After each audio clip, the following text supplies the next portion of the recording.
for what feels like forever, right? When we talked crypto, Bitcoin, digital assets, it always felt like the conversation started and ended in the West. Yeah, definitely the U.S. was kind of the assumed center of the universe for this stuff. Exactly. Innovation, regulation debates, even just the general buzz. But what if that's changing, like really changing fast? Well, the signs are certainly pointing that way. So today we're doing a deep dive into some material that paints this, well, pretty vivid picture of a major shift. The idea is it all sort of culminates by 2025. And we're looking at Asia Bitcoin 2025. The research we've seen suggests it's not just another conference, not at all. Right, it's being framed as something much bigger. It's positioned as the symbol almost of a critical geo-economic transition, basically marking Asia as the new global core for crypto, for adoption, innovation, regulation, the whole package. It's a pretty bold claim, but there's substance behind it. That's what we want to unpack today. Why is this happening? What's this Asia Bitcoin 2025 event actually trying to do? What are they going to be talking about? Right. And the challenges too, right? It can't all be smooth sailing. Absolutely. The challenges are key. We'll get into that mix of, friendlier regulations in some places, the tech integration, the demographics. And that strategic need for new kinds of reserves, new payment systems. It's a fascinating confluence. And this is crucial for you listening because, well, it touches everything. Investment opportunities, the future shape of global finance, maybe even how you use digital money day to day. Yeah, get ready for some potential aha moments, I think. The ground is definitely shifting. Okay, so let's start there. Asia Bitcoin 2025, described as a symbol of the culmination of a critical geo-economic transition. That sounds huge. What's really underpinning this shift from west to east? Right, it's not just random. It's really several powerful forces coming together at the same time. Okay. You've got, first off, more progressive regulation, or at least clearer regulation in many key Asian jurisdictions. They're actually building frameworks, not just reacting. So providing more certainty than, say, the U.S. lately? In some cases, yes. More predictability. Then there's the deep technological integration. Asia already has amazing tech infrastructure, and there's this cultural willingness, almost eagerness, to adopt new tech quickly. Yeah, you see that with mobile payments and everything else. Exactly. And then the demographics, just sheer numbers. A huge, young, tech-savvy population that's open to new financial tools. Okay, regulation, tech, people, what else? Well, it may be the most crucial part, strategic need. Many Asian nations are actively looking for new ways to store value, new payment systems. To reduce reliance on Traditional systems, yeah. Often, implicitly or explicitly, that means reducing dependence on the U.S. dollar and the financial structures seen as Western-dominated. It's a diversification play, a strategic hedge. Got it. So this isn't just like developers building cool stuff. It sounds more like a deliberate strategic push at a regional level, almost a concerted effort. That's a good way to put it. There's definitely an intentionality there. Now, does that mean perfect harmony? No. Right. I was going to ask, could that concerted effort just turn into fierce competition between Asian hubs? That's definitely a risk, and it's one of the challenges we need to discuss later. But for now, at least, the data suggests the shared goals, setting standards, attracting global money, are creating more pull towards cooperation than friction, at least for now. Makes sense. Okay, so given that strategic drive, Asia Bitcoin 2025 isn't just about talks and coffee breaks. It has specific aims, right, to really push the sector forward. Exactly. The sources lay out 5 key objectives, really clear goals. Okay, what are they? First, consolidate Asia's geofinancial leadership. Basically, cementing places like Hong Kong, Singapore, Japan, South Korea, the UAE as the go-to spots. Yeah. Secure, predictable, attractive for crypto capital and talent. Setting themselves up as the premier league, essentially. Kind of, yeah. Second, bridge TradFi and DeFi. Yeah. Make this the main place where traditional finance, big banks, investment funds, corporations seriously engages with and integrates decentralized finance. So bringing the old money and the new tech together. Precisely. Third, showcase innovation. Be the global stage for the latest stuff, especially on Bitcoin itself. Layer 2s like Lightning and Stacks, how chains talk to each other, real-world assets, or RWAs, institutional custody. Okay, so pushing the tech envelope. Fourth, harmonize regulatory frameworks. This is critical. Get Asian regulators talking, moving towards maybe not identical rules, but a coherent approach. Fighting fraud, protecting investors, but without killing innovation. Need tricky balance. Always. And fifth, education and mass adoption.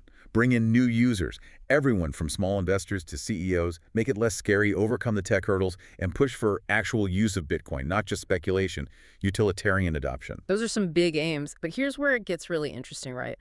The sources mention specific, measurable targets. This isn't just wishful thinking. Now, they put numbers on it. Like record attendance, over 25,000 people physically there, plus 100,000 online. That's massive. Unprecedented scale for this kind of event in the region, yeah. And the institutional focus.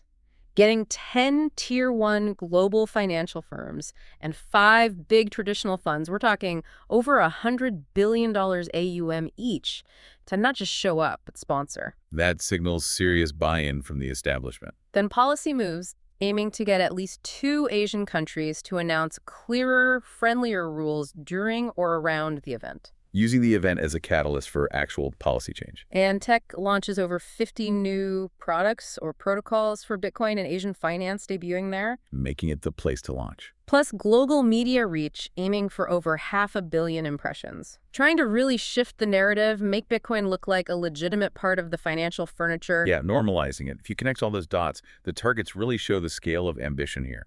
It's a serious, coordinated push for leadership. It's not a wish list. It looks more like a battle plan. Okay, huge ambition, concrete goals. But what will people actually be talking about? When they're in the sessions, what are the core discussions, the key themes driving the conversation? Right, beyond the goals, what's the substance? Our analysis points to 5 really central themes. First, the regulatory landscape post-2024. Big focus here. Okay. They'll be digging into the ripple effects of recent U.S. and EU elections. Is it going to be a regulatory race, East versus West? Or could Asia become a kind of safe haven if Western rules get tight? Interesting frame. And they'll look at models that seem to be working, like Hong Kong's comprehensive rules for exchanges, or the UAE specialized financial free zone in Abu Dhabi, ADGM, which has pretty clear digital asset regulations. You see references to IMF and BIS reports here, too. Okay, so regulation is number 1. What's next? Second theme, Bitcoin as a sovereign reserve. This is framed as the Asian narrative. Wow. Okay.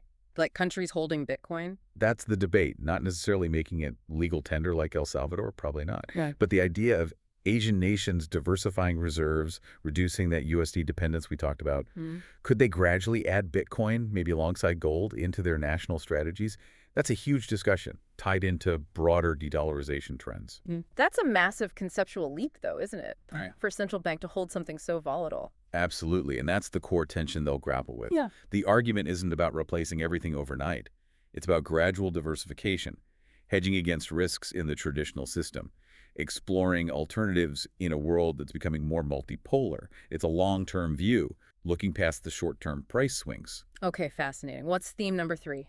The technical evolution of Bitcoin, moving way past just buy and hold or HODL. Right, making it do more stuff. Exactly. The focus is really intense on layer 2 and layer 3 tech. Stuff built on top of Bitcoin to make it faster, cheaper, more capable. So Lightning Network. Lightning will be huge, yeah. Especially for micropayments and cross-border remittances. It's a gigantic market in Asia Pacific. Cutting costs and time, there was a real pain point Lightning could solve. And what about stacks? You mentioned STX. Right, stacks, STX, is key because it enables smart contracts on Bitcoin. Think of it as adding programmability. That's vital for things like tokenizing real-world assets RWAs, or building decentralized identity systems directly tied to Bitcoin's security. So making Bitcoin much more versatile, you also mentioned inscriptions earlier. How do they fit in? Good question. Inscriptions are a newer thing. Basically allows data like images, text, think NFTs, to be embedded directly onto the Bitcoin blockchain itself. Okay. It expands what Bitcoin can do beyond just finance, shows the base layer can handle diverse assets. It proves innovation on Bitcoin isn't dead. It's actually quite vibrant and competing with other chains. Got it. So tech evolution is theme 3. What's 4? Fourth is institutional integration and TradFi, bringing the big money in. Okay, the bridge building we mentioned. Exactly. Discussions on things like spot Bitcoin and Ether ETFs launching on Asian stock exchanges, trying to replicate the U.S. success, talk about pension funds maybe getting some crypto exposure, and traditional banks offering custody services. So making it easier for the big players to get involved safely. Yes, and they'll be looking closely at the data from the U.S. spot ETFs, like the analysis from Bloomberg Intelligence, what worked, what didn't. Okay. And the 5th theme? Fifth, and maybe the most important for everyday people, focus on utility and real life. Moving beyond investment. Totally. Shifting the focus from investing in Bitcoin to using Bitcoin. showcasing real-world applications. Like remittances. Yes. Slashing costs for migrant workers sending money home within Asia, huge potential impact. Also, international trade, using it for faster, cheaper B2B payments between companies in the region. Okay. And even things like gaming and the metaverse, integrating Bitcoin or stablecoins into virtual economies, making it part of digital life. That push for utility really does signal a maturing industry. But how hard is it really to change that public image? From risky bet to useful tool, most people still hear crypto and think roller coaster. That's the core challenge this theme tackles. It needs more than just the tech. It needs massive education, a user experience that's as easy as, say, using WeChat Pay or your banking app. Yeah, seamless is key. So the push will be on demonstrating clear, tangible benefits, lower fees, faster settlement, things that solve real problems people and businesses face in Asia today. Okay, so after all these talks, these debates on regulation, sovereign use, tech, institutions, utility, what conclusions are likely to come out of Asia Bitcoin 2025? What's the expected takeaway?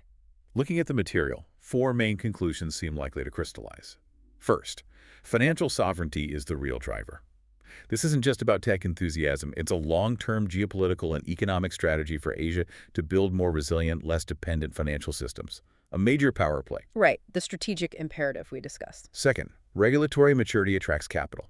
The evidence will likely show that jurisdictions with clear, even if strict, rules are the ones winning the institutional investment and talent. They're insulating themselves from the worst of the speculation and fraud. Clarity is king. So regulation isn't the enemy of growth, necessarily. Right. Not if it's done well. Third conclusion. Bitcoin is an ecosystem, not just an asset. The innovation DeFi, inscriptions, NFTs, Layer 2s has exploded. It's a whole vibrant world now, competing head-on with other blockchains. It's not just digital gold anymore. Okay. And finally, regional cooperation is key. The message will be strong. Asian countries need to work together, avoid a race to the bottom on regulations, create a unified digital market. That's crucial for long-term success. Those are some powerful takeaways. It paints a picture of a region really getting its act together, but it can't be that simple. What about the roadblocks, the challenges that could actually derail this whole thing? Absolutely crucial point. And the sources highlight 5 pretty significant challenges. The number one risk, regulatory fragmentation. The opposite of the cooperation. Exactly. You've got such wildly different approaches right now. China's ban, Hong Kong's embrace, South Korea's strict but allowed stance. This patchwork makes it incredibly hard for global companies to operate consistently across the region. It creates huge uncertainty. Yeah, a nightmare for compliance departments. Totally. Second challenge, geopolitical instability. Obvious but huge. Tensions in the Taiwan Strait, the Korean Peninsula, other hotspots.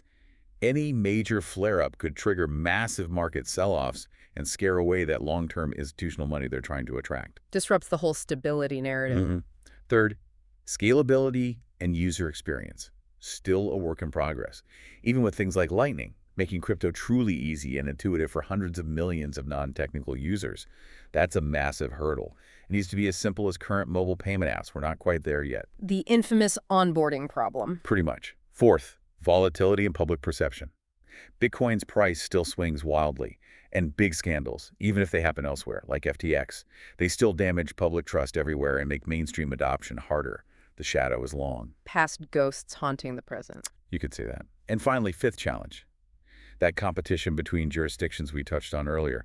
If it's too aggressive, places like Singapore, Hong Kong, Dubai try to undercut each other too much. They might relax rules too far. That's the danger. A race to the bottom on things like AML, KYC, anti-money laundering, know your customer rules. That could attract dirty money and plant the seeds for future blowups. So a delicate balance between attracting business and maintaining integrity. Exactly. It's a tightrope walk.